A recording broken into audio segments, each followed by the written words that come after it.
belongs to me. Take care of all of them.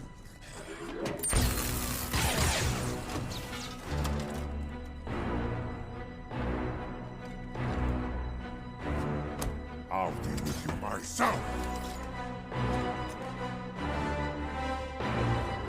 I must know, did anyone else have child exploitation and Stockholm Syndrome on their Bad Batch bingo cards? No. Nah, me neither. As it goes though, those are some of the lovely topics we got to witness in this week's installment, and quite frankly, leads me to believe this episode is one of the darkest of the season, or possibly the entire series so far. The very notion of this episode had me rather misty-eyed at points and feeling rather uncomfortable, as you can see the situation these kids are in and what they're being led to do. It's the hard knock life for us. It's the hard knock life for us. It also possessed some low-level comedy spots, largely thanks to Wrecker, but the message was particularly loud in this week's installment. The villain of the week is painted quite clearly, and truthfully had my blood boiling at one point, so it was effective storytelling and getting you to empathise for the supposed antagonist of last week's episode that put our crew in the position they're in, but then quickly shifted your perception when you realise what they've been forced to believe. I enjoyed seeing the psychological factor play out in our crew and the additional characters this week, however unsettling it may have been. But before I dive much further, you know the way, let's break this bastard down. This is the way. This is the way. This is the way. We open on our crew attempting to repair an old skiff bike that will hopefully get them to anywhere that isn't here, when Omega comes up with the idea of tracking Gonki's binary signature to try and locate the ship. As she does this, we cut to Gonki and the Thief on the Marauder as they descend into a mining pit and land the ship. We get introduced to the young lad whose name is Benny, and he answers to a rather bizarre looking slave driver, Moko. We're informed here of why Benny stole the ship. He's been searching the wasteland for days to recover something that would put him in favour with Moko, and provide him a higher rank within the group of kids. Moko mocks him to a degree, and drinks almost an entire canteen of water, then gives the last drops to Benny as a display of power, while convincing him that this is him showing he cares. Shit! Meanwhile, Omega catches wind of Gonki's position and they rather comically share the speeder to get across the terrain. The crew make it to the pit by nightfall and get inside, where they find Benny preparing to strip Gonki of parts, deeming him useless. When the crew sneak up on him, and Wrecker delivers one of the funniest moves I've seen in a while of clotheslining a kid off a speeder. And I gotta tell you, it was perfect.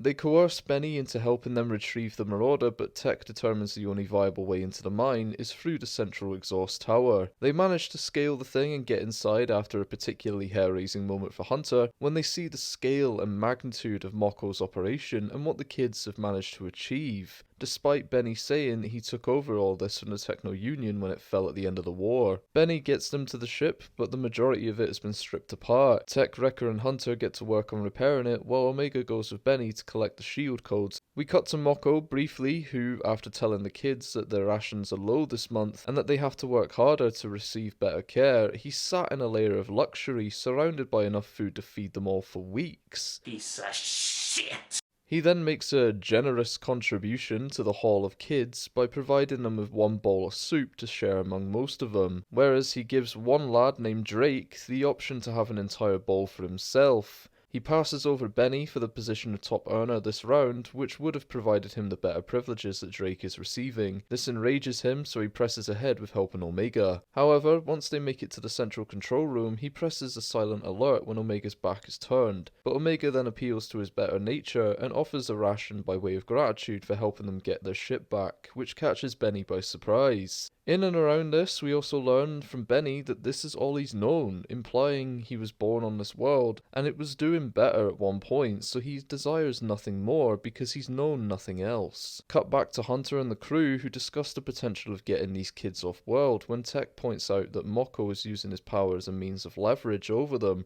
so they feel a sense of loyalty to him where none should exist, and hits them money by pointing out the similarities to the Empire's means of obtaining power. They're quickly spotted by a couple of kids, with Hunter trying to reason with them in a similar fashion he tried with Kanan back in the Season 1 premiere, and is sadly led into a chase to ensure that they don't alert Mako. Meanwhile, Omega pulls up their earning charts, as Benny was under the impression that they weren't really pulling much from this mine, when Omega discovers that they are. This infuriates Benny, however it's too late as Mako arrives with the droids in tow to obtain Omega, while Benny takes a closer look. The crew are quickly caught at an impasse, with Omega being held as leverage in the moment when Benny calls Mako out and convinces the other kids to turn on him. Mako makes a desperate move to fight them off, which leads him to plummeting over the rail to his death. As we close out, the Marauder is repaired and Benny chooses to stay, but offers his help should they ever need it. Omega looks concerned as Tech comes to comfort her, giving a nudge to last week's episode where he reminds her that for every Mako there is in the galaxy, there's someone like them who can and will help,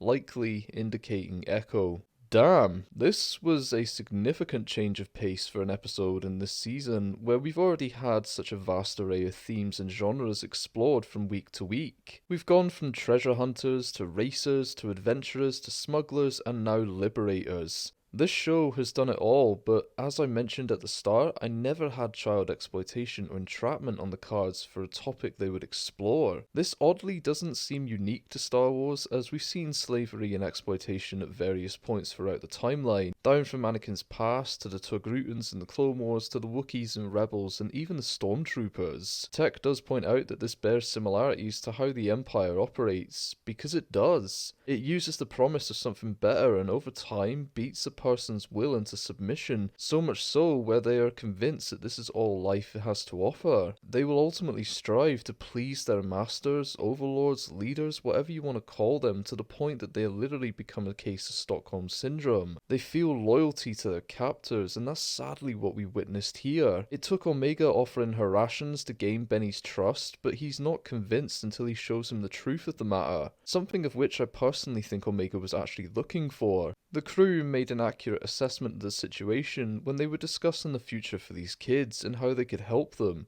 without even seeing the full extent of the matter and how deeply rooted Mako is in their minds. So with the keen eye Omega has, and being able to pick up information around her, she was likely looking for this whole time. To see the kids break away from this was awesome by the end, and the Batchers have delivered on a desire that Echo wanted from them for the beginning, and that was to do more and help those that they can. This was an unintended result of their true intention admittedly, but with Tech's final words to Omega, it leads me to believe that they understand their purpose now. Even Tech feeling the weight of the situation and what their actions can do for all parties involved. To see such a psychologically driven episode was excellent, as individuals like myself look to understand the characters beyond what we're given each week. And as much as this one was about the kids, it cannot be understated that this was about the crew as well. They all understood the concerns in this moment and how widespread places like this are across the galaxy, and so following their conversation with Sid, which threw them under the bus essentially last episode, could this lead to the split from their own captor? The Batchers have been beholden to Sid since episode 5 of season 1. However, Omega paid off the majority of their debts during the midpoint break of last season, and they stuck around likely to kill time while they figured out the next moves. However, they've been there far longer than necessary now, and all because of the shaky promise that Sid said she could keep them safe, when all they've become at this point is her errand boys and have saved her neck more times than they should have to. This comes back to what Maligi said in episode 4, loyalty doesn't go both ways when it comes to her, a sentiment that Echo pointed out at numerous points throughout both seasons. And now that he's gone, this is something I think they're starting to realise, and hopefully, witnessing the position these kids were in, it's about time that they realise their own and break the chains around them. The situations are obviously vastly different regarding their respective captors, but the Batchers can make it on their own going forward and have a mission directive. Help who they can. They have a larger assortment of allies now, largely thanks to Omega, and they have the Marauder back too. I'm excited to see where this journey leads, though I'm gonna be a little disappointed if it turns out that they return to Sid and it's just business as usual, as that would scupper the momentum created behind this side story so far. This was a fierce, mature, and thought-provoking experience this week. that truly got me riled up for Moko, but brought me back down with the healthy turnaround thanks to Omega and the crew. My last note honestly goes to D. Bradley Baker, who put in a rather comical performance with Wrecker this week, who offered more grunts than a pig in heat. And I've not mentioned it really through a lot of these reviews so far, but an excellent job to everyone involved on the vocal front of the season. The casting choices have been excellent for the particular characters, and especially now throwing Yuri Lowenthal into the fray, who, if you're unaware, has 20 years of a career in this field, and has provided hours of fun with his voice, but most notably for me, he voices Ben Tennyson from Alien Force to Omniverse, and provides the mocap and vocals for Spider-Man in the 2018 game. Anyway, that's all I've got for this week's installment. I'm grateful for you dropping by. Please leave a like on this video and subscribe for the rest of the Bad Batch reviews and The Mandalorian starting next week too. Until then though everybody, take care and may the Force be with you.